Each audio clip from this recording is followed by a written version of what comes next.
Ili kuona kila kitu kwa wazi zaidi, msichana huyo alikuwa na jicho la tatu hospitalini. Mpenzi wake alipigwa na mshtuko mkubwa alipoliona. Alipogundua mabadiliko ya uso wake, msichana alidhani kuwa atamwacha kwa sababu alikuwa amemgeuka na kuwa zimwi. Lakini bila kutarajia, mpenzi wake alimkumbatia kwa nguvu na kumwahidi kuwa atampenda milele bila kujali kile ambacho angeweza kuwa. Aliposikia haya, msichana huyo hakuweza kuzuia machozi yake, hata yale ya jicho lake la tatu. Kitu ambacho hakukitarajia ni kwamba mpenzi wake pia alikuwa zimwi. Shingoni mwake kulikuwa kumeota mdomo ambao ulikuwa ukitafuna biskuti kwa furaha.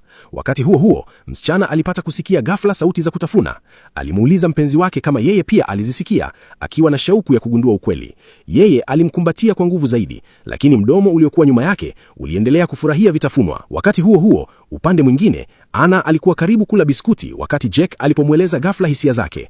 Anna aliona wazi nia ya Jack. Alimuuliza kama alitaka kula biskuti yake. Jack alikana mara moja. Ili kuhakikisha kama alikuwa akidanganya, Anna alimwambia afungue macho yake vizuri. Lakini kwa kushangaza, macho ya Jack yalitoka moja kwa moja usoni mwake. Yalianguka mbele ya Anna na kubaki yakielea mbele yake.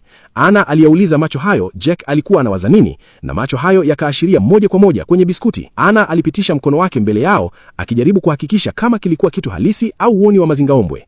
Jack alikana haraka kuwa hayo hayakuwa macho yake, na sekunde iliyofuata